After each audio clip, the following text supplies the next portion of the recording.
ఈరోజు మన యొక్క వాక్యములో 3 విషయాలు తెలుసుకుందాం. మొట్టమొదటి విషయం ఏమిటంటే చీకటిని వెలుగుగా మార్చటం, భయాన్ని ధైర్యంగా మార్చటం, అలాగే జంతు హింస లేక గొర్రెలు. మన ప్రసన్న దేవరపాలెంలో నాతో పాటు వచ్చి మంచి పాటలు పాడిన వాళ్ళు ఫోన్ చేశారు నాకు. చక్కగా గాత్రం, ఆ పిల్ల గోత్రం చాలా బాగుంది, బాగా పాడింది ఆ యొక్క టోన్ తోటి. అలాగే రేపు కూడా ఆమె నర్సింగ్ కాలేజ్ తీసుకెళ్తాను, అక్కడ పాడొద్దు మళ్ళా. అలాగే దేశంలో మా వాళ్ళు బాగా డెవలప్ అవ్వాలి. దేశంలో మా వాళ్ళు అంటే క్రైస్తవులు ఇంకెవరు కాదు. కానీ ఇంకోరు అర్థం చేసుకో దయచేసి, క్రైస్తవులు మాత్రమే డెవలప్ కావాలి నా కోరిక. ఇక్కడ చూద్దాం, వాక్యంలోకి వెళ్దాం. ఆ దేశములో కొందరు గొర్రెల కాపర్లు పొలములో ఉండి రాత్రి వేళ తమ మందను కాచుకొనుచుండగా. గొర్రెల కాపర్లు ఎక్కడున్నారు? రాత్రి వేళ సమయం, చీకటిలో ఉన్నారు. వాళ్ళ బ్రతుకు చీకటి బ్రతుకులు. వాళ్ళ జీవితం చాలా అసహ్యమైన జీవితం. పాత నిబంధన కాలములో ఒక స్త్రీ సాక్ష్యం, ఒక బానిస సాక్ష్యం ఎలా చెల్లదో, గొర్రెల కాపల సాక్ష్యం కూడా చెల్లదు అక్కడ.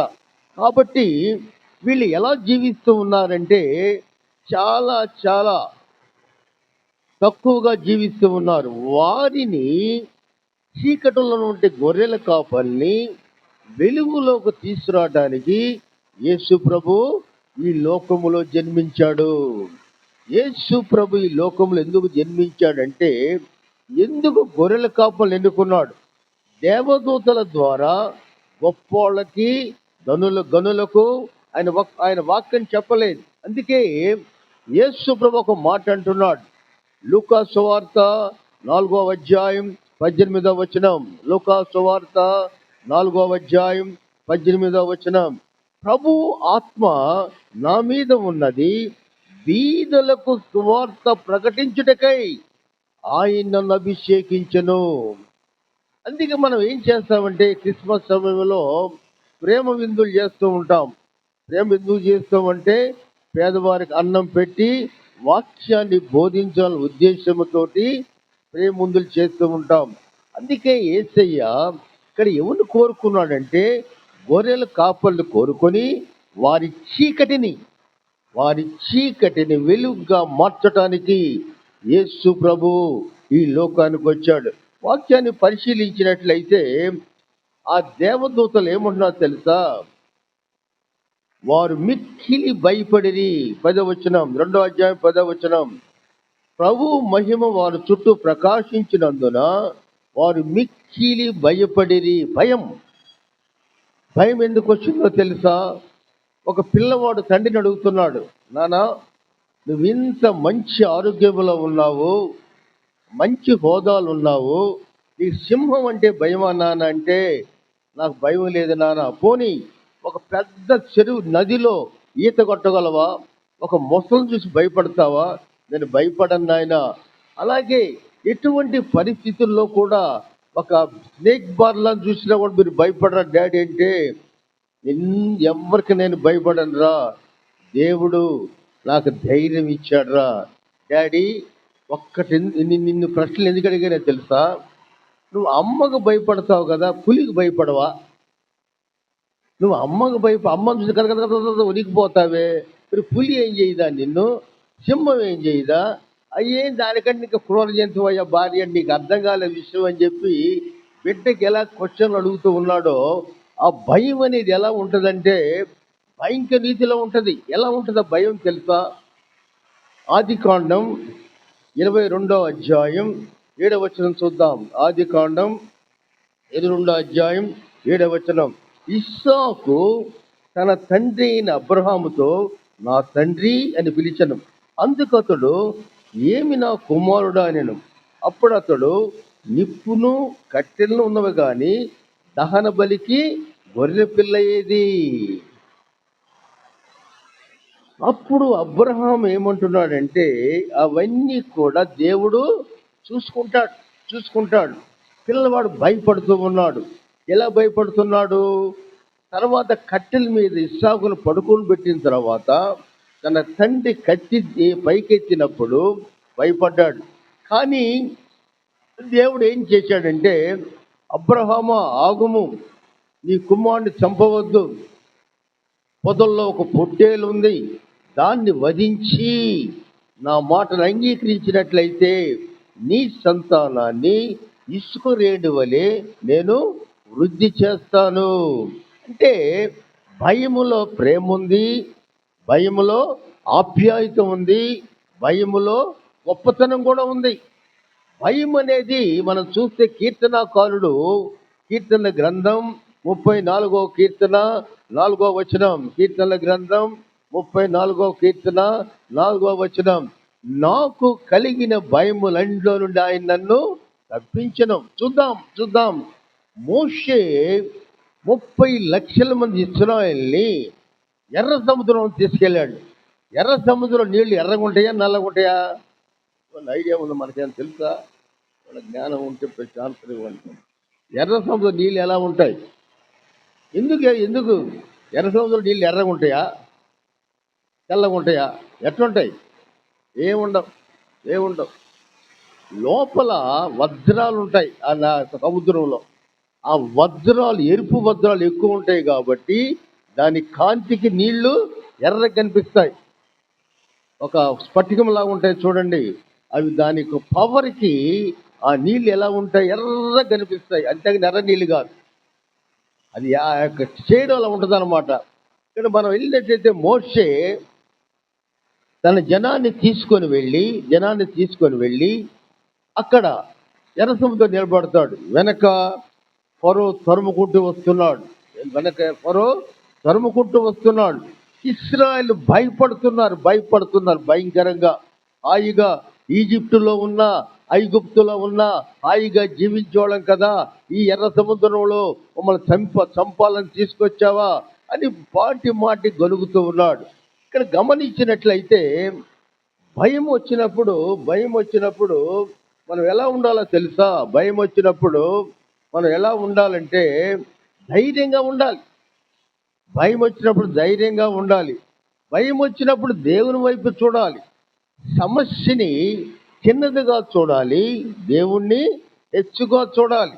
కానీ మనం ఏం చేస్తామంటే ఆ భయములో దేవుణ్ణి ప్రార్థించకుండా తన సొంత ఆలోచనలతోటి ఎలా దీన్ని తప్పించుకోవాలో మనం ప్రయత్నం చేస్తూ ఉంటాం. చూద్దాం, ఇశ్రాయేలీలు ఎర్ర సముద్రం దగ్గర ఒడ్డునున్నారు. వెనక ఫరో సైన్యము తరుముకొస్తుంది. మోషే ఏం చేశాడో తెలుసా? మోషే దేవుని వైపు చూసి ప్రార్థించాడు. భయపడకుడి, మీరు ఎన్నడూ చూడని గొప్ప కార్యం నేడు చూస్తారు. ఇక్కడ మీరు ఎన్నడూ చూడని గొప్ప కార్యం చూస్తారన్న మాట అన్నప్పుడు ఎర్ర సముద్రం 2 పాయలుగా చీలిపోయి అని ఎలా వాళ్ళ ఎర్ర నారిన నేల నడిచినట్లుగా మనం గమనించాలి. అటువంటి భయాన్ని నుంచి నీ హృదయంలో అటువంటి భయాలుంటే ఆ భయాల్ని తొలగించటానికి యేసు ప్రభు ఈ లోకములో కుమారుడుగా జన్మించాడు. మొట్టమొదటి గమనించినట్లయితే నీలో నాలో ఉన్న అశాంతి, నీలో నాలో ఉన్న చీకటి జీవితం, నాలో కనిపించని ఆ భయంకర చీకటి నుంచి వెలుగులోకి తీసుకురావటానికి యేసు ప్రభు జన్మించాడు. రెండవది, నీలో ఉన్న భయం, నాలో ఉన్న భయాన్ని తొలగించి ధైర్యముతో నింపటానికి యేసు ప్రభు ఈ లోకానికి వచ్చాడు. అయితే నువ్వేం చేయాలి? యేసు ప్రభు వైపు తిరిగి ధైర్యముగా ఆయన చెప్పిన మాటలు నువ్వు నమ్మినట్లయితే నువ్వు అనేక ప్రాంతాల్లో నీకు తెలియకుండానే వర్ధిల్లుతావు. ఎందుకు వెళ్తావు తెలుసా? నేను కారు ఎక్కిపోతే చనిపోతానంటే కారు ఎక్కకూడదు. రోడ్డు మీదకి వెళ్తాను చనిపోతే రోడ్డు ఎక్కకూడదు. ఏం చేస్తావు? ఇంట్లో కూర్చొని పైన స్లాబ్ పడితే ఏం చేస్తావు? కాబట్టి ధైర్యముగా ఆయన దగ్గర కృపాసనం దగ్గరికి వెళ్ళి ఆయన్ని పూజించాలి. ఈ పండుగ సమయంలో ధైర్యం అంటే యేసు దేవుని యొక్క మాటల మీద ధైర్యం ఉంచాలి. మన పండుగ సమయంలో జనరల్గా ఏం చేస్తామంటే, ఒక పాస్టర్ గారు తన భార్యకి ఏం చెప్తున్నాడంటే, అమ్మా ఈరోజు క్రిస్మస్ పండుగ అమ్మా, ఈరోజు క్రిస్మస్ పండుగ అమ్మా, కాబట్టి అయ్యా ఏం కోరులేదే అంటది పాస్టమ్మ గారు. ఏం కోరులేదయ్యా అంటది. ఏమి లేదు, మన దగ్గర డబ్బులు లేవు, ఒక రసం చేసి రూపాయలు పచ్చడి చేసి చాలు, మనకి ఇదే క్రిస్మస్ పండుగ అంటాడు. అంత పేదరికంలో పాస్టర్ గారు ఉన్నారు. ఎదురుగా ఒక ఆయన ఉన్నాడు, ఆయన ఎంప్లాయీ, ఆయన భార్య కూడా ఎంప్లాయీ, ఇద్దరు బాగా సంపాదించారు డబ్బులు. వాళ్ళు పండుగ రోజు బ్రహ్మాండమైన పిండి వాళ్ళు తయారు చేశారు, మంచి కూరలు 4-5 కూరలు వండుకున్నారు. వాళ్ళు ఏం చేస్తారో తెలుసా, 15 కూరలు తయారు చేసుకున్నారు. ఎక్కడ దొరుకుతాయి తెలుసా? ఈ ఆవుల వారి పెళ్లి విందుని ఫోన్ చేస్తారు, ఆయన దగ్గర దొరుకుతాయి 15 కూరలు, ఆయన దగ్గర దొరుకుతాయి. ఆవుల వారి పెళ్లి విందని ఒకసారి 2 భోజనం పెట్టిస్తా, అక్కడ 15 కూరలు వేస్తారు. ఆయన పొద్దున ఫోన్ చేస్తున్నాడు ఆయనే. ఆ కూరలు ఏంటి ఇన్ని తయారు చేసుకున్నారు. తయారు చేసుకొని చర్చికి మాత్రం లేటుకి వెళ్ళారు. 5ంటికి లెగిసి మాంసం తెచ్చుకొని వండుకొని గిండుకొని ప్రేమ, భార్య భర్త ప్రేమ చూపి చక్కగా వండుకున్నారు. చర్చికి మాత్రం పరలోక ప్రార్థనకి వెళ్ళారు. ఇక తినాలి భోజనం. ఇద్దరు కూర్చున్నారు. వాడొక చిన్న కోరాడు. ఏమన్నారంటే, అమ్మా మా అమ్మగారు 2 వీధులు వెనక్కుంటుంది, ఆమె కొంచెం కూర పెట్టేస్తానమ్మా అని. మా అమ్మ సంగతి ఏంటి? అమ్మగారు మా అమ్మ సంగతి ఏంటి? ఆమె కూర పెట్టవా అంటే, మీ అమ్మ నెల్లూరులో ఉంది కదమ్మా, మా అమ్మ ఒంగోలు తూరుపాలెంలో ఉంది, నేను పెట్టు కుదరదు. నువ్వు పెడితే ఇద్దరికి పెట్టు, లేకపోతే బయట పెడతావా పెట్టు, లేకపోతే బయట వేసి. ఇద్దరు కొట్టుకొని ఎవరికి పెట్టాలి కూర అర్థం కాక, భోజనం అర్థం కాక వాళ్ళు నిర్ణయానికి వచ్చారు. ఎలా పడేద్దాం అనుకున్నా కాబట్టి పాతకారికి ఇచ్చేద్దాం. ఎలా అన్నం పడేయాలి కదా మనం, నిన్ను నేను తినేయను, నన్ను నువ్వు తినేయద్దు. చాలా చక్కగా పద్ధతి ప్రకారం, చట్ట ప్రకారం మాట్లాడుకొని ఇద్దరు వెళ్ళారు. వెళ్ళిన తర్వాత ఏమైందో తెలుసా? ఏమైందంటే, చక్కగా ఇద్దరు కొట్టుకొని బాగా ఆ ప్లేట్లు తీసుకెళ్ళి పాస్ గారికి ఇచ్చారు. చూడండి, నువ్వు వండుకున్న అన్నం నువ్వు తినలేవు, నువ్వు వండుకున్న భోజనం నువ్వు తినలేవు, ఎవరికి దక్కుద్దో వారికి దక్కు, అంతే కదమ్మా. అలాగే మనం గమనిస్తే ఆ భార్య అంతా కష్టపడి మందిరానికి వెళ్లకుండా, చర్చికి వెళ్లకుండా జాగ్రత్తగా వండుకొని తినబోతున్నారు, కానీ తినలేకపోయారు. ఎవరైతే రసం పచ్చిమిరపాలు తెచ్చుకున్నారో వాళ్ళకి ఈ 15 కూరలు కూర్చొని అన్నం పోయింది. అందుకని నీ భోజనాన్ని గురించి నువ్వు ఆలోచించవద్దు. పండగ టైంలో మొట్టమొదటి సీట్లో కూర్చోవాలి చర్చిలో. చివరి వరకు ఉండి పాస్టర్ గారు ఆశీర్వాదం తీసుకొని క్రిస్మస్ పండుగ రోజు సంతోషంగా గడపాలి. అలా కాకుండా తిండి విషయంలో జాగ్రత్త కలిగి ఉన్నామంటే ఆ గతి పడుతుంది. అందుట్లో ఎవరున్నారు? ఇళ్లలో టైగర్లు, పుల్లు ఉన్నారు. పులులు తిన్నీరు వాళ్ళు తినరు. కాబట్టి మనం ఈ తెలుసుకొని జాగ్రత్త కలిగి ఎలా ఉండాలి తెలుసా? సరే పోతే పోయిందిలే, వాడు అనవసరంగా మా అమ్మని మాట వాడకుండా మత్తాని మాట వాడి ఉన్నట్లయితే నోట్లో పెట్టేది అన్నం, అయ్యా తిన్న ఎంత ప్రేమగా లోడవే అని పెట్టేది. వాటి నోరు జారి మా అమ్మ అనకూడదు, అత్త అనాల. అత్త అనటం వల్ల ఏమైంది? వాడికి తిండి దొరకలా వాడికి. తీసుకెళ్ళి కొట్టుకున్నారు, పాస్టర్ గారికి ఇచ్చారు. కాబట్టి మనం ఏం చేయాలో తెలుసా? అమ్మని అత్తని పిలిస్తే పీడ లేకుండా పోదు, అంతే కదా. కాబట్టి జీవితంలో చక్కగా మనం జీవించాలంటే, మనం బాగా ఉండాలంటే ఎవరికి అనుకూలంగా ఉండాలి? హోమ్ డిపార్ట్మెంట్కి అనుకూలంగా ఉండాలి.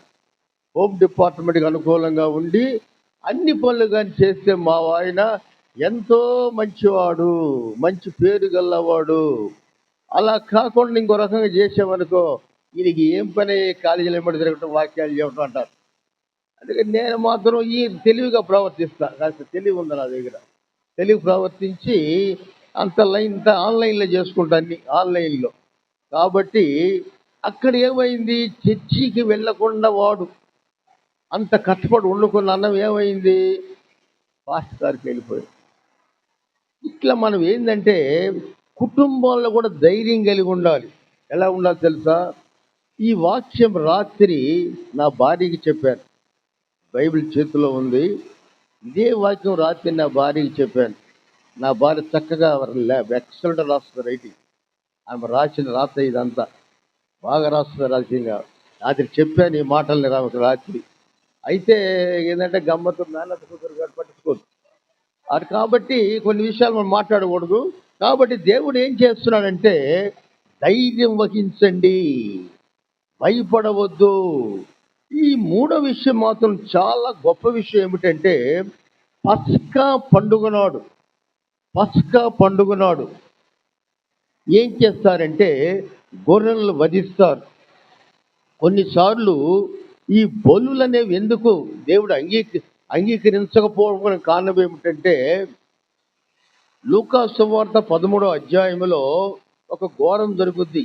ఏంటా ఘోరం మనం చూస్తే 1వ వచనం, పిలాతు గలీలైన కొందరు రక్తం వారి బలుతో కలిపి ఉండెను. ఈ బలులు పాపాన్ని నాశనం చేయలేవు. ఈ జంతు బలులు నీ నా పాపాన్ని షాడో చేయలేవు. ఈ జంతు బలులు నీ నా పాపాన్ని క్లీన్ చేయలేవు, ఓన్లీ షాడో చేయగలవు అంతే. అయితే ఇదే అదనగా ఈ జంతు బలు ఎక్కువ ఇయటం వల్ల పిలాతు ఏం చేస్తున్నాడంటే తన శత్రువులను కూడా చంపేసి బలుల రక్తములో కలిపాడు. కాబట్టి మనం గమనించినట్లయితే ఈ నరమేధం ఎక్కువ అవుతుంది. నేను పాపము చేశాను, నన్ను శిక్షించాలి. నా పాపము కొరకు ఒక గొర్రె పిల్లను చంపితే ఏమవుతుంది? అది చాలా అన్యాయం, అక్రమం కూడా. నా పాపానికి నేను బలి ఇవ్వాలి, కానీ జంతువులు బలి కాకూడదు. అందుకే మనం గమనించినట్లయితే ఒకవేళ బలుల ద్వారా కానీ పాపక్షమాపణ జరిగి ఉంటే, ఈరోజు ఏమన్నా మనం ఎక్కడ దొంగిలించిన తర్వాత ఒక జంతువును మనం బలి ఇచ్చాము, అప్పుడు ఏమవ్వాలి? ఆ పాపం క్లీన్ అవ్వాలి. పాపం క్లీన్ కాదు, ఏం చేస్తా తెలుసా? ప్రతి సంవత్సరం అదే తారీఖున నువ్వు ఫలానా జంతువుని బలి ఇచ్చావు, నువ్వు రెన్యూ చేసుకుంటున్నావు, నీ పాపం రెన్యూ అవుతుందని మనం గుర్తు చేస్తున్నట్లుగా మనం గమనించాలి.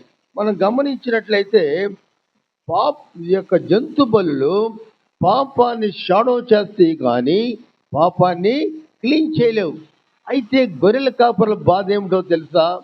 ఈ మనుష్యులు వీళ్ళు చేసే పాపాలకి నా గొర్రెలు ఎందుకు నాశనం కావాలి?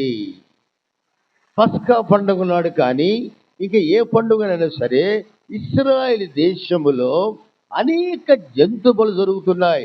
ఈ జంతువులు జరిగినప్పుడు గొర్రెల కాపరులుగా మా బాధ ఏమిటంటే మా గొర్రెల్ని ఎందుకు చంపుతున్నారు? అది పాప క్షమాపణ జరగదని తెలిసి కూడా ఎందుకు చంపుతున్నారు? నరమేధం ఎందుకు జరుగుతుంది? ఇది గొర్రెల కాపరుల బాధ. అందుకే ప్రభువా నువ్వు వచ్చి ఈ నరమేధాన్ని, జంతు బలిని ఆపని ప్రార్థన చేసుకున్నారు గొర్రెల కాపరులు. మూడో విషయంలో యేసుప్రభు ఎందుకు వచ్చాడో తెలుసా? ఆయన గొర్రెగా బలి అయిపోయి ఇక మరలా ఈ బలి లేకుండా చేసిన మహానుభావుడు యేసుక్రీస్తు. అందుకే ఆయన ఈ లోకానికి వచ్చాడు. ఎందుకు వచ్చాడు? చీకటిని వెలుగా చేయటానికి, భయాన్ని ధైర్యం చేయటానికి. ఈ నరమేధం జరగకుండా ఆయనే బలి అయిపోయి శిలువ మీద మరలా పాప క్షమాపణ కొరకు ఆయన రక్తములో కడగబడితే కానీ ఆ యొక్క పాపం పోదు. కాబట్టి ఈ యొక్క బలి ఆగిపోయినట్లుగా మనం గమనించాలి. అందుకే మనం గమనిస్తే హెబ్రీయుల పత్రిక 10వ అధ్యాయములో మనం చూద్దాం 3వ వచనం, అయితే ఆ బలులు అర్పించుట చేత ఏటేట పాపములు జ్ఞాపకం వస్తున్నవి, ఎలయనగా ఎడ్ల యొక్కయు మేకల యొక్కయు రక్తం పాపములు తీసివేయుట అసాధ్యం. కాబట్టి ఆయన ఈ లోకమందు ప్రవేశించినప్పుడు ఈలాగు చెప్పుతున్నాడు, బలియు అర్పణను కోరలేదు, కానీ నాకు శరీరం అర్మర్చితివి. యేసు ప్రభు గొర్రెల కాపరులుగా ఈ లోకానికి వచ్చి తన బలి ఇచ్చి తన ప్రాణాన్ని అర్పించి ఎంత మేలు చేశాడంటే గొర్రెల కాపర్ల యొక్క సంతోషాన్ని మనం చూస్తూ ఉన్నాం.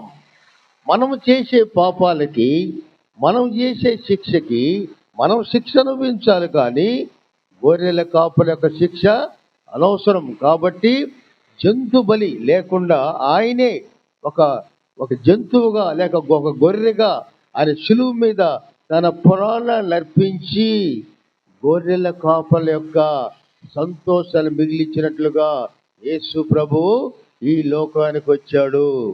3 విషయాలు చూచాం మనం. ఏమిటి? చీకటి వెలుగు చేశాడు, భయాన్ని ధైర్యం చేశాడు, జంతు బలి నాపి తానే బలి అయిపోయి. వాక్యం చూద్దాం.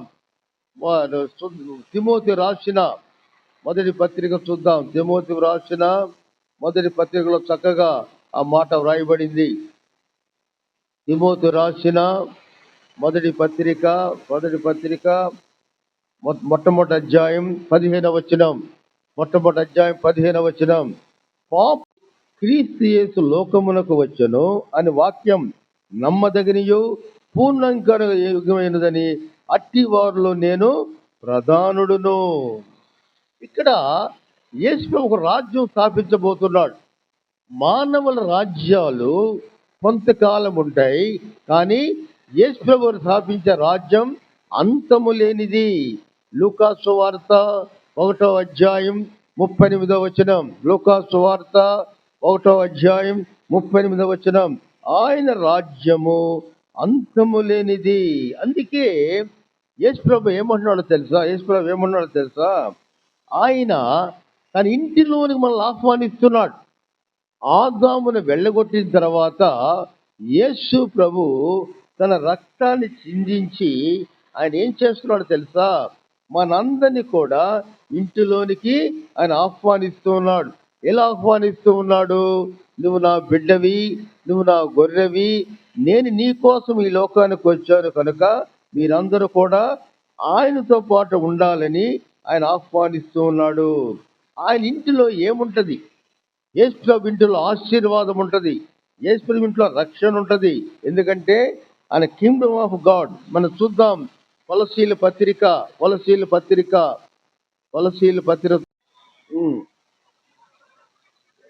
ఆయన మన అంధకార సంబంధమైన అధికారం నుండి విడుదల చేసి తాను ప్రేమించిన తన కుమారుని యొక్క రాజ్య నివాసులుగా చేసెను. అందుకు యేసే లోకానికి వచ్చాడు. క్రిస్మస్ సమయంలో ప్రతి మాటల గురించి మనం అనేక క్రిస్మస్ పండుగలు చేసుకుంటున్నాం. కానీ ఎందుకు యేసు ప్రభు ఈ లోకానికి వచ్చాడంటే మన అంధకారం చీకటి నుంచి తొలగించి ఆయన వారసులుగా చేయటానికి ఈ లోకానికి వచ్చినట్లుగా మనం గమనించాలి. ఎలాగైతే గొర్రెల కాపులకు మార్గం నేర్పించాడో నీకు నాకు కూడా ఒక మార్గము నేర్పించాడు. ఈ లోకములో నువ్వు ఎలా జీవించాలి, ఈ లోకములో నువ్వు ఎంతకాలం జీవించాలి, ఇవన్నీ కూడా మనం గమనించినట్లయితే పేతురు రాసిన మొదటి పత్రిక 2వ అధ్యాయం 21వ వచనం చూద్దాం. పేతురు రాసిన మొదటి పత్రిక 2వ అధ్యాయం 21వ వచనం. క్రీస్తు కూడా మీ కొరకు బాధపడి మీరు తన అడుగు జాడలందు నడుచుకున్నట్లు మీకు మాదిరి ఉంచిపోయిను. ఆయన పాపము చేయలేదు, ఆయన నోటను ఏ కపటమును కనబడలేదు. అది జీవితం. అని ఈ లోకములో ఎంత పరిశుద్ధుడిగా జీవించాడంటే అంత పరిశుద్ధుడిగా జీవించాడు.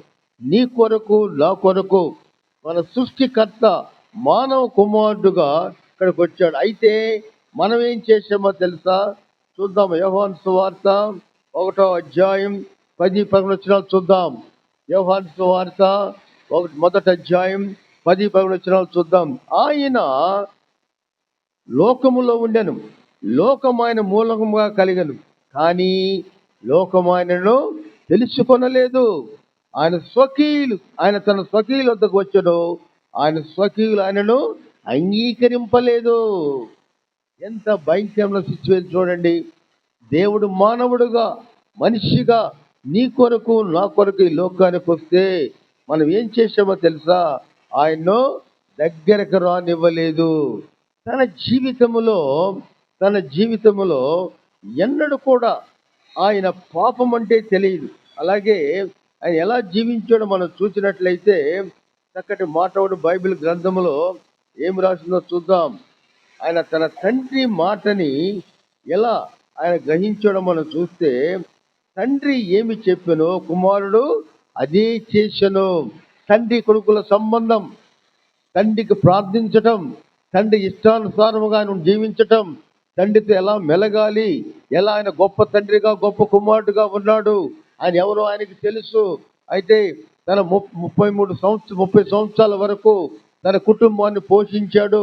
3.5 సంవత్సరాల చివరి క్షణంలో కూడా తన ప్రియ శిష్యుడైన యోహాన్ని పిలిచి, ఇదిగో నీ అమ్మ అనే మాట బైబిల్లో లేదు, ఇదిగో ఉమ్మన్ అంటాడు. ఓ ఉమ్మన్ అని ఈ స్త్రీ నీ తల్లిగా చూసుకొని చివరి క్షణాల్లో కూడా యేసు ప్రభు నీ కొరకు నా కొరకు మాదిరించిపోయాడు. ఎలా తెలుసా? మన వివాహ విషయాల్లో చూస్తూ ఉంటాం. ఏం చూస్తాం తెలుసా? ఆది కాండం చక్కటి మాట మనం గమనించినట్లయితే ఆది కాండంలో ఒక మాట ఉంది. ఆది కాండంలో ఒక చక్కటి మాట చూద్దాం. ఆది కాండంలో ఏం రాశారంటే, నీవు జీవితాంతం నీ తల్లిని ప్రేమించవలను, అయితే నీ భార్యను హత్తుకొనవలెను. వీళ్ళు ఏం చేస్తారంటే మొదటి విషయం వదిలిపెట్టి రెండో విషయం పట్టుకొని తల్లిదండ్రులు ఏం చేస్తారు? ఓల్డేజ్ హోమ్లు చేర్పిస్తారు. మొట్టమొదటి మొత్తం పోతాయి. మనకి ఏది అనుకూలం అది పట్టుకుంటారు. అలాగా నీ తల్లిదండ్రులు విడిచని మాటగా దాని అర్థం. వాళ్ళు గౌరవించాలి. వాళ్ళని నీకు గౌరవించకపోతే నీ తల్లిదండ్రులు లేకపోతే నువ్వు ఎక్కడుంటావు? ఏం చేస్తావు నువ్వు? నీ తల్లి నీ కొరకు ఎంత కష్టపడుతుంది. తన జీవితంలో తన సొంత సౌభాగ్యాలు వదులుకొని తన జీవితాన్ని మలిచి నిన్ను ఒక పాత్రగా తయారు చేసేటువంటి స్త్రీ తల్లి.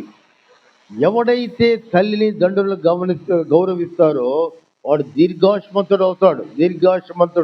అందుకే ఫారిన్ కంట్రీస్లో ప్రతి ఒక్కరు ఆఫీస్కి వెళ్ళేటప్పుడు తల్లికి కాళ్ళకు దండం పెట్టి వెళ్తారు. మనోళ్ళు కాళ్ళు లాగిపోతారు. వాళ్ళు కాళ్ళకు దండం పెడితే వీళ్ళు కాళ్ళు లాగిపోతారు. భార్య చూసిన దానికి ఇంకా స్పీడ్గా లాగుతారు. మళ్ళీ అంత సమానం చెప్పాలి కదా ఛార్జ్ షీట్కి. కాబట్టి మన పరిస్థితి ఎలా? అందుకే ఇండియా దేశం ఎప్పుడు పేద దేశమే. అమెరికా దేశం కొన్ని వేల కోట్లు ఉన్నాయి వాళ్ళ దగ్గర, డాలర్లు ఎందుకుంటుంది? ఇక్కడ తల్లిదండ్రులు నీళ్ళు గౌరవించరు. కాబట్టి యేసు ప్రభు ఏం చెప్తున్నాడు తెలుసా? తన మానవ తల్లిని, యేసు ప్రభు మానవ కుమారుడు, దైవ కుమారుడు, తన మానవ తల్లి విషయములో ఎంత దీనవస్థలో ఉన్నాడు చూసారా? తన చివరి క్షణములో యోహాన్ని పిలిచి నీ తల్లిని నువ్వు చూడు అని చెప్తాడు. కాబట్టి మన మానవ జీవితంలో యేసుప్రభు మనకి ఏమి నేర్పించాడంటే నువ్వెలా బ్రతకాలి, నువ్వెలా జీవించాలి. ఆయన ఆ యొక్క పొంతు పిలాతు దగ్గర ఒక ఛాలెంజ్ చేస్తాడు. ఏంటా ఛాలెంజ్ తెలుసా? నాలో పాపమున్నదని ఎవడు స్థాపించగలడు, నాలో దోషమున్నదని ఎవడు నిరూపించగలడు. అటువంటి ఛాలెంజ్ చేయాలంటే నీ జీవితం ఎలా ఉండాలి? దేవునికి అనుకూలంగా జీవించాలి. మనం అనుకుంటూ ఉన్నాం, ఇక్కడ వాక్యాలు చెప్తూ ఉన్నాం, చాలా పెద్ద మనుషులు, చాలా ఉన్నత స్థితిలో ఉన్నాం. కానీ నీ వెనక నీ జీవితము ఒక తెరలా కనిపిస్తుంది. నీ జీవితం, నా జీవితం ఒక తెరలా కనిపిస్తుంది. ఆ తెరలో పేస వాళ్ళు అప్పుడే బైబిల్ పట్టుకోవాలి. కాబట్టి జీవించే పద్ధతి యేసు ప్రభు నేర్పించాడు. ఈ క్రిస్మస్ సమయంలో మనం గమనిస్తే డిసెంబర్ 25న క్రిస్మస్ పండుగ జరిగిందా? ఆ డేట్ కరెక్టేనా? అనవసరం. ఇశ్రాయేలు సంతానం ప్రకారం ఇశ్రాయేల్ దేశములో మనిషి పుట్టుక కంటే చావుకి ఇంపార్టెన్స్ ఇస్తారు. వాళ్ళు మనిషి పుట్టుక కంటే చావుకి ఇంపార్టెన్స్ ఇస్తారు. యేసు ప్రభు చచ్చిపోయింది రోమన్ సామ్రాజ్యములో ద రికార్డ్ ఆఫ్ డెత్ బుక్లో ఆయన పేరు వ్రాయబడింది. యేసు ప్రభు చనిపోయినప్పుడు 33 సంవత్సరాలు సిలువ వేసినప్పుడు ఆయన పేరు ఇక్కడ వ్రాయబడింది. పుట్టింది మనం చెప్పలేం. చలికాలం కావచ్చు, ఎండాకాలం కావచ్చు, మనకు తెలియదు అవన్నీ. కానీ ఇశ్రాయేల్ వంశములో ఆ ఇశ్రాయేల్ యొక్క సంతతులు మనం ఉన్నాం కాబట్టి ఆయన జన్మించాడు, పుట్టాడు, ఈ లోకంలో ఉన్నాడు, నీ కొరకు నా కొరకు జీవించాడు, ఒక మాదిరి మించిపోయాడు. తన జీవితంలో ఒక చరిత్రకారుడు రాస్తూ ఉన్నాడు. ప్రపంచంలో మనుషులు వ్యక్తిన ఏ వ్యక్తి కూడా అంత భయంకరమైన శిక్ష అనుభవించలేదు. ఆ ఈటలతో పొడిచినప్పుడు రక్తాన్ని బదులుగా నీరు వచ్చిందంటే ఆ బాడీలోకి ఏమీ లేదు. ఎముకలు ఇరిగిపోలేదు, మళ్ళా ఎముకలు అలాగే ఉన్నాయి, కానీ బాడీలో రక్తము లేదు. అటువంటి రక్తములో కడగబడాలి, ఆయన ఇంటిలోకి మనం వెళ్ళాలి. ఈ క్రిస్మస్ సమయంలో మనం సంతోషముగా యేసు ప్రభు గృహంలోకి వెళ్ళాలి, ఆయనతో పాటు మనం జీవించాలి.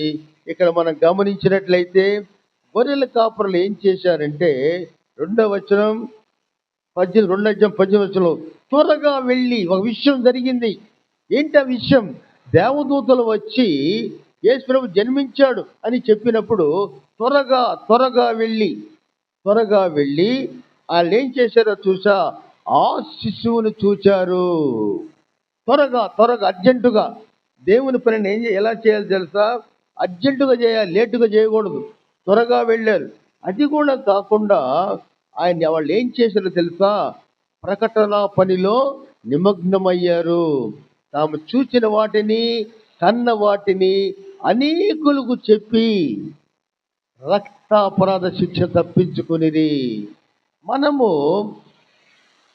బైబిల్ గ్రంథాన్ని తెలుసుకున్న తర్వాత ఒకవేళ ఇంట్లో కూర్చొని నీ తెలివి ఇంట్లో పెట్టుకున్నావు అనుకోండి, ఏం ఉపయోగం లేదు. అందుకే పౌలు అంటాడు, బలహీనుల్లో బలహీనుడనై, బలవంతుల్లో బలవంతుడనై, అన్నిట్లో అందరి వాడినై, నాకు తెలిసిన బైబిల్ జ్ఞానం మీకు బోధించి రక్తాపరాధ శిక్ష తప్పించుకొంటిని. మనం ఎంతో కాలం ఈ పాలెముల వాక్యం వింటున్నాము, ఎంతోమంది మనం చూస్తూ ఉన్నాము. మనం ఎవరినైనా ఒక్కళ్ళైనా మార్చావా? ఒక్కళ్ళైనా మార్చావా? అదే మార్చకపోయినా పర్వాలేదు, కనీసం ప్రకటన పని బైబిల్ ఉందని, 66 గ్రంథాలు ఉన్నాయని, 1189 అధ్యాయాలు ఉన్నాయని, 390 ప్రశ్నలు ఉన్నాయని, ఈ ప్రశ్న సమాధానం బైబిల్లో దొరుకుతాయని ఎవరికైనా చెప్పావా? ఏమి చెప్పం. మనం చెప్పాలి. ఆ ప్రకటన పనిలో మనం గమనించిన 17 రాత్రి నేను విజయవాడ నూతన చర్చిలో చెప్పి చినగంజాం వెళ్తూ ఉన్నాను. చినగంజాంలో భయంకరమైన సభ పెట్టారు. నాకు దారి తెలియదు. కొంతమంది ఏం చెప్పారంటే ఒంగోలు చెల్లమన్నారు. నేను తిమ్మనపాలెం నుంచి వయా బ్రాహ్మణ నడుమునూరు చినగంజాం వెళ్ళిపోయిన తర్వాత రెడ్డిస్ కాలనీ, ఆ వాక్యం అయిన తర్వాత ఒక భార్యాభర్తలు పాస్టర్ గారు మాకు బాప్టిజం ఇస్తారని అడిగారు. నేనేం సమాధానం చెప్పానంటే, ఇది క్రిస్మస్ మెసేజ్, రక్షణ మెసేజ్ చెప్పలేదు నేను. ఇంకా 4 మెసేజ్లు నా విని అప్పుడు నేను ఇస్తా బాప్టిజం అన్న. ఎందుకంటే నీ వాక్యం జనంలోకి వెళ్ళాలి. నీ వాక్యములో నీ సొంత విషయాలు చెప్పకూడదు. నీ వాక్యములో అవసరం ఉన్నప్పుడు మాత్రమే చెప్పాలి. గూకులు ఇంట్లో అసలు ఒక స్త్రీ చెప్తుంది. స్త్రీ ఏమంటుంది తెలుసా? రాత్రి బుజ్జి ఏసయ్య వచ్చి నాకు కనపడి, అక్క బాగున్నావా? అంతేనా? నాకేం చేసాడో తెలుసా? బుజ్జి ఏసయ్య నోట్లో అన్నం పెట్టాడు. ఈ మాటలు చెప్పి జనాన్ని మభ్యపరిచి మోసం చేసి జీవించేదానికంటే యేసు ప్రభు మాటలు చెప్పండి, బయటికి వెళ్ళి చెప్పాలి. దేవుని గురించి ప్రకటన పనిలో ఉండాలి. ఆ పనిలో నువ్వు కష్టం ఎదుర్కొంటావు, ఆ పనిలో నువ్వు నష్టం ఎదుర్కొంటావు, కొన్నిసార్లు సొంతోని కోల్పోతావు. కానీ సొంతోళ్ళు కోల్పోయినా సరే ప్రకటన పనిలో బాధ్యత వహించిన ప్రతి కుటుంబం కూడా జీవగ్రంథములు నీ పేరు వ్రాయబడి ఆ యొక్క సమయములో నీకు దేవుడు మహిమ కిరీటము అలాగే హిత వస్త్రాలు నీకు ఇవ్వబోతూ ఉన్నాడు. ఆ వస్త్రాలు నీకు కావాలా? ఆ కిరీటము నీకు కావాలా? అటువంటి ధన్యత నీకు కావాలా? ఆ ధన్యత నువ్వు పొందాలంటే ఎటువంటి కష్టములైనా ఎటువంటి విషయములైనా సరే వాక్యాన్ని బోధించాలి, వాక్యానుసారంగా నడవాలి, వాక్యాన్ని ప్రకటించబడాలి. ఈ గొర్రెల కాపురులు ఏం చేశారో తెలుసా? తమ విన్న వాటిని కన్న వాటిని ప్రకటించిరి. ఆ పని మనం చేయాలి. ఆ పని మనం చేయాలి. చెయ్యాలంటే నీలో దైవిక ప్రేమ డెవలప్ కావాలి. దైవిక ప్రేమ అంటే దేవుని భాష, నీ భాష ప్రార్థనలో ఏకీభవించాలి. నీ మాటలానికి అర్థం కావాలి. అర్థం కావాలంటే ఆయనతో సంబంధం ఏర్పరచుకోవాలి. ఈ క్రిస్మస్ సమయంలో క్రిస్టమస్ అంటే క్రైస్టమస్ అంటే దేవుని హత్తుకొని ఉండు. అది సమాధానం. దేవుని హత్తుకొని ఉండు. ఆ హత్తుకోవటంలో ఎలా హత్తుకోవాలంటే ఆయనతో పాటు నడవాలి. ఆయన చూపిన మార్గంలో వెళ్ళాలి. మనం గమనిస్తే ఉదయకాలమున చీకటిని వెలుగుగా మార్చిన యేసయ్య, భయాన్ని ధైర్యంగా మార్చిన యేసయ్య, జంతు బలిని తన సొంత ప్రాణం అర్పించి రక్షించిన యేసయ్య, మనం పుట్టినటువంటి క్రిస్మస్ సమయాన్ని సంతోషముగా జరుపుకోవాలి, ఆనందంగా జరుపుకోవాలి. భౌతికంగా ఎన్ని జరుపుకున్నా సరే ఆత్మీయతోటి యేసయ్యని నీ సొంత రక్షకుడుగా నువ్వు ఎన్నుకుంటున్నావా? నువ్వు ఉదయాన్నే లెగిస్తే మొట్టమొదటి లేచే పని ఏమిటో తెలుసా? ద్రాక్షవళం పోదాం రండి, ద్రాక్షవళం చూద్దాము, ద్రాక్ష పళ్ళు తీసుకుందాము. అక్కడ నా ప్రేమ వచనాలు నీకు తెలియజేస్తాను. ఒకళ్ళు ఆ యొక్క ఎలా పండ్లు ఎంత తీయగా ఉంటాయో మీ మాటలు నా మాటలు తీయగా ఉండి ఒకళ్ళు ప్రేమను పంచుకుంటే ఆ జీవితాలు వేరుగా ఉంటాయి. అటువంటి జీవితం మనం పొందాలి. అటువంటి జీవితం మనకు కావాలి. దేవుడు బైబిల్లో మన స్టేట్ బ్యాంకులు ఏటీఎం ఎట్లుంటుందో బైబిల్లో కూడా ఏటీఎం అవుతుంది. బైబిల్లో కూడా ఏటీఎం అవుతుంది. అది మాత్రం పాటించరు. ఏమిటి ఆ ఏటీఎం అంటే మత్తయి సువార్త 6వ అధ్యాయం 33వ వచనం. మత్తయి సువార్త 6వ అధ్యాయం 33వ వచనం. మొదట ఆయన రాజ్యాన్ని నీతిని వెతుకుడి, అవన్నీ కూడా నీకు ఇయ్యబడును. ఖచ్చితంగా వస్తుంది. నువ్వు దేవుని పని చేయండి, నీకన్నీ వస్తాయి. నువ్వు దేవుని పని చేయకుండా నీ సొంత పనులు మెనుగున్నావా, దేవుడు నిన్ను క్షమించడు. నేను ఉదయకాలం కూడా వచ్చాను, తూరుపాలెం వచ్చాను. మా బిడ్డ కింగ్ ఫోన్లు ఎత్తున్నాడు, కాలేజీ వాళ్ళు ఫోన్లు. ఎక్కడి నా తిండి పెడతాను రెడీగా ఉన్నారు వాళ్ళు. నేనేం చేస్తున్నాను, చీకటి తేడకు వచ్చా, చలికి వణుక్కుంటూ ముసలోడిని ఇక్కడికి వచ్చా. దేవుడు ఏం చేస్తున్నాడు, నాకు ఏటీఎం ఇచ్చాడు కార్డు. అయ్యా నువ్వు బాగుపడరా బాబు, డబ్బులు డ్రా చేసుకో.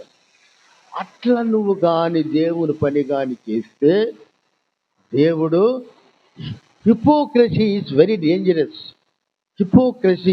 డేంజరస్. నటనా జీవితం చాలా డేంజరస్. మీకు తెలుసో తెలీదో, ఇంగ్లీష్లో ఒక సామెత ఒకటి ఉంది, మనం చదువుకోవడం ఉన్నారు కదా. For holiness God is far away from us. For holiness God is far away from us. For love and affection God is very near to us. పరిశుద్ధతలో దేవుడు దూరంగా ఉంటాడు, ప్రేమలో దగ్గరగా ఉంటాడు. ఎందుకో తెలుసా? నీ కొరకు నా కొరకు తన ఏకైక కుమారుని బలి ఇచ్చాడు. నువ్వు ఇంకా ప్రేమించకముందే దేవుడు నిన్ను ప్రేమించాడు. ఇంకా నువ్వు దేవుణ్ణి ఆలోచించకముందే తన కుమారుడు యొక్క పరిశుద్ధమైన రక్తాన్ని నీకు చిందించి ఆయన ఇంటిలోనికి స్థానం ఇచ్చాడు. ఆ ఇంటిలో వెళ్ళాలని కోరుకుంటున్నావా? ఆ యొక్క ఇంటిలో, దేవుని ఇంటిలో ప్రవేశాన్ని కోరుకుంటున్నామా? శాంతికర సమాధానకరమైన రాజ్యములో ఒక ఇల్లు అని ఉంటే ఆ ఇంటిలో ప్రవేశం ఎలా ఉంటుందో తెలుసా? ఆ గృహమంతా కూడా నెమ్మదిగా శాంతిగా ఉంటుంది. అటువంటి గృహాల్లో మనం ప్రవేశించాలి. అందుకే యేసు ప్రభు ఏమన్నాడు తెలుసా? లూకా సువార్త 10:38 వచనంలో ఒక కథ చెబుతూ, మార్త అనేకమైన పనులు పెట్టుకుంది, లాజరు కనీసం వాక్యాన్ని వినడానికి కూడా రాలేదు, మరియా ఉత్తమమైన దాన్ని ఎన్నుకొనెను. ఆ ఉత్తమాన్ని మనం పట్టుకోవాలి. ఈ క్రిస్మస్ సమయంలో ఎందుకు మరి ఏం చేసినా తెలుసా? యేసు ప్రభుకి వెళ్ళిపోతాడు, నాకు కనిపిస్తాడని చెప్పి ఆయన మోకాళ్ళ దగ్గర కూర్చొని పరలోక మర్మాలు వినింది. మనము కూడా ఉంటామో ఊడతామో, కొత్త సంవత్సరంలో ఉంటామో ఉండమో గ్యారెంటీ ఏమైనా ఉందా? ఏం లేదు గ్యారెంటీ. కాబట్టి ఈ రోజే ఈ క్రిస్మస్ సమయంలోనే మనం అందరం రక్షణ పొంది యేసు ప్రభు అనంత లోకం అంటే ఆ లోకానికి అంతం లేదు, ఆ యొక్క రాజ్యములో మనమందరము చేరాలని క్రిస్మస్ సంబరాలు, క్రిస్మస్ వెలుగులు మన జీవితంలో ఉదయించాలని, మన మన కుటుంబాల్లో క్రిస్మస్ సంతోషం ఉదయించాలని, మన గృహాల్లో శాంతి సమాధానం కలగాలని, యేసు దేవుని ఇంటిలోనికి ప్రవేశించాలని కోరుకుంటూ ఈ వాక్యాన్ని ముగిస్తున్నాను. ప్రార్థన చేసుకుందాం. కృపా సత్యవంతుడైన దేవ యేసయ్యా తండ్రి, ఈ ఉదయకాలం తండ్రి దేవ అనేక విషయాలు మా కోసం మీరు చేశారు తండ్రి దేవ. అయ్యా, చీకటి వెలుగుగా మార్చారయ్యా, భయాన్ని ధైర్యంగా మార్చారయ్యా, జంతు బలిని నీ సొంత శరీరాన్ని మాకు అర్పించి రక్షకుడుగా వచ్చావయ్యా. గొర్రెల కాపరులకి నీతి మాటలదే కాకుండా వాళ్ళ జీవితాల్లో సంతోషకరమైన విషయాలు నీకు చేసిన దేవా, నీకు వందనాలు చెల్లిస్తున్నాం తండ్రి. నాయన, ఈ పండుగ సమయం తండ్రి మేమంతా పేద గృహంలో తండ్రి నాయన, మా పాలెంలో అనేక సమస్యలు ఉంటాయి, డబ్బు లేకపోవచ్చు, అనారోగ్యంతో ఉండొచ్చు తండ్రి. ఈ 4-5 రోజులు తండ్రి మంచి విస్తారమైన పని కలిగించి ఆ పండుగ రోజు నీ రక్షణ భాగ్యముతో పాటు కుటుంబంలో కూడా సంతోషమైన మార్గాన్ని జీవించమని, అలాగే తండ్రి మా పాలెము చుట్టూ 1000 దూతల కంచె వేసి ఈ క్రిస్మస్ సమయంలో తండ్రి దేవ ప్రతి గృహాన్ని, ప్రతి ఇంటిని నువ్వు దీవించి అన్ని విషయాల్లో తోడుగుండి నడిపించమని యేసు క్రీస్తు పేరట అతి వినయముగా వేడుకొనుచున్నాను తండ్రి. ఆమేన్.